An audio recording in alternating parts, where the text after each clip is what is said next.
Digested হয় কোন ধরনের লিপিড? আমাদের অবশ্যই ডায়েটারি লিপিডগুলো হচ্ছে ডাইজেস্টেড হয়, অ্যাবজর্বড হয়। মানে কি, যেসব লিপিডগুলো আমাদের খাবারে বা ডায়েটে পাওয়া যায়, তো কাদের কাদের পাওয়া যায়? সেখানে সব থেকে বেশি পরিমাণ পাওয়া যায়, যেটা কিনা আমাদের greater than 90% of total dietary lipid, সেটাই হচ্ছে আমাদের ট্রাইএসাইল গ্লিসারল বা ট্রাইগ্লিসারাইড বা হচ্ছে আমাদের নিউট্রাল ফ্যাট। তিনটা একই জিনিস, ওকে। এছাড়াও আমাদের আর কি কি থাকে? আমাদের ফসফোলিপিড থাকতে পারে, ফ্রি কোলেস্টেরল থাকতে পারে, কোলেস্টেরাইল এস্টার থাকতে পারে, ফ্রি ফ্যাটি অ্যাসিড থাকতে পারে। আচ্ছা, ফ্রি কোলেস্টেরল এবং কোলেস্টেরাইল এস্টার, এদের ভিতরে আসলে পার্থক্যটা কি তোমরা কি জানো? কোলেস্টেরাইল এস্টার আর কোলেস্টেরলের ভিতরে পার্থক্য হচ্ছে, কোলেস্টেরলের সাথে তুমি যদি একটা ফ্যাটি অ্যাসিড যুক্ত করো, মানে তুমি ফ্রি কোলেস্টেরল এর সাথে যদি তুমি একটা ফ্যাটি অ্যাসিড যুক্ত করো, তাহলে তুমি হচ্ছে কোলেস্টেরাইল এস্টার পেয়ে যাবা। এখন তোমাদের হচ্ছে একটু প্রশ্ন থাকতে পারে, আমি কোলেস্টেরাইল এস্টার কেন লিখলাম? তোমাদের এবিসি বইয়ে লেখা আছে কি কোলেস্টেরল এস্টার লেখা আছে, কিন্তু তোমাদের আসলে কোলেস্টেরল এস্টারটা লেখা উচিত না।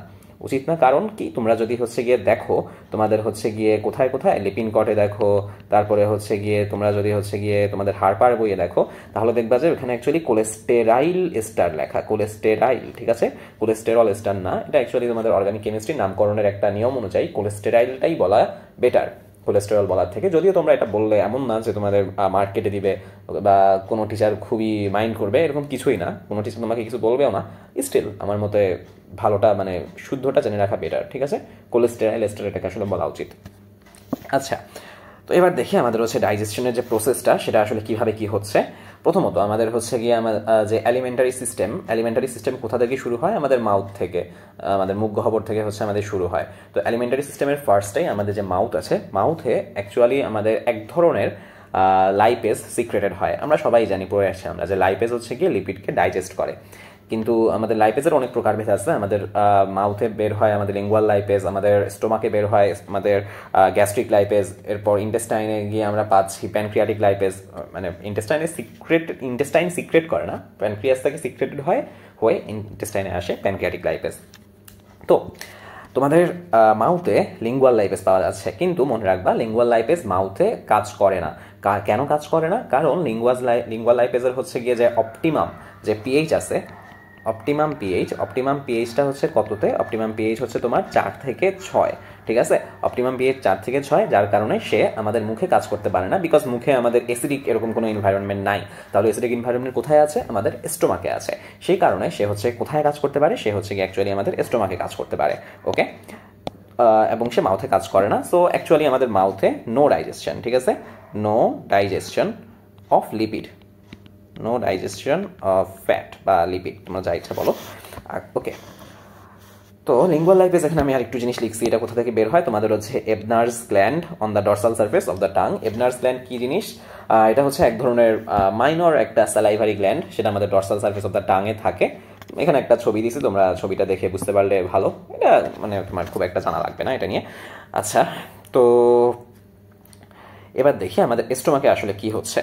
স্টোমাকে অ্যাকচুয়ালি আমাদের কি হয়, যে গ্যাস্ট্রিক লাইপেজ নামে আরও এক ধরনের লাইপেজ সিক্রেট হয়, সেটা আমাদের গ্যাস্ট্রিক মিউকোসা থেকে সিক্রেটেড হচ্ছে, এবং এর সাথে আগেও কিন্তু আমাদের হচ্ছে কি লিঙ্গুয়াল লাইপেজ সিক্রেটেড হয়ে গেছিল।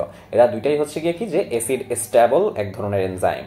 এগুলো হচ্ছে অ্যাসিডে, এগুলো নষ্ট হয় না, বরং এদের অপটিমাম পিএইচটাই 4 থেকে 6, এবং এগুলো হচ্ছে এরকম একটা অ্যাসিডিক এনভায়রনমেন্টে ভালো কাজ করতে পারে। কিন্তু আফসোসের বিষয় হচ্ছে গিয়ে যে এরা যতই অ্যাসিডিক এনভায়রনমেন্টে কাজ করুক না কেন, এরা প্যানক্রিয়াটিক লাইপেজের মতো অত পাওয়ারফুল না। এরা হচ্ছে কি খুবই কম পরিমাণ জিনিসপাতি এরা হচ্ছে কি করতে পারে, এরা ডাইজেস্ট করতে পারে। এই কারণে সো এরা হচ্ছে গিয়ে তোমার দেখো, এখানে আমি কি লিখছি, এরা মেইনলি হচ্ছে গিয়ে তোমার শর্ট চেইন বা মিডিয়াম চেইন ফ্যাটি অ্যাসিড যারা আছে, সেগুলোর যে ট্রাইএসাইল গ্লিসারল, সেই জিনিসটাকে হচ্ছে ডাইজেস্ট করে। এর বাইরে লং চেইন ফ্যাটি অ্যাসিড যেগুলো আছে, সেগুলোকে সে ডাইজেস্ট করতে পারে না। কেন পারে না? এটার অনেক ধরনের কারণ আছে। কারণ হচ্ছে গিয়ে তুমি যখন হচ্ছে আমরা যে প্যানক্রিয়াটিক লাইপেজের সাথে তুলনা দিলাম, প্যানক্রিয়াটিক লাইপেজ অনেক বেশি ডাইজেস্ট করতে পারে, কিন্তু এগুলো পারে না, বিকজ প্যানক্রিয়াটিক লাইপেজে যাওয়ার সময় ইমালসিফিকেশন নামের একটা প্রসেস হয়। ইমালসিফিকেশন কি সেটা আমরা এর পরেই জানতে পারবো। সো স্টোমাকে থাকতে তোমার ইমালসিফিকেশনটা খুব একটা বেশি হয় না, অল্প কিছু হয় তোমার স্টোমাকের মিক্সিংয়ের কারণে একটা ইমালসিফিকেশন হয়, বাট বেশি না। এই কারণে এদের যে ডাইজেশনটা, এই ডাইজেশনটাও এই এনজাইমগুলো দ্বারা বেশি না, ঠিক আছে। একেবারে যে হয় না আমি কিন্তু সেটা বলি নাই, হয় কিন্তু বেশি না, ওকে। ওকে, তো এবার দেখি আমাদের হচ্ছে গিয়ে আমাদের গ্যাস্ট্রিক লাইপেজ এবং লিঙ্গুয়াল লাইপেজ বললাম যে খুব একটা বেশি ডাইজেশন হয় না, কিন্তু যে ডাইজেশন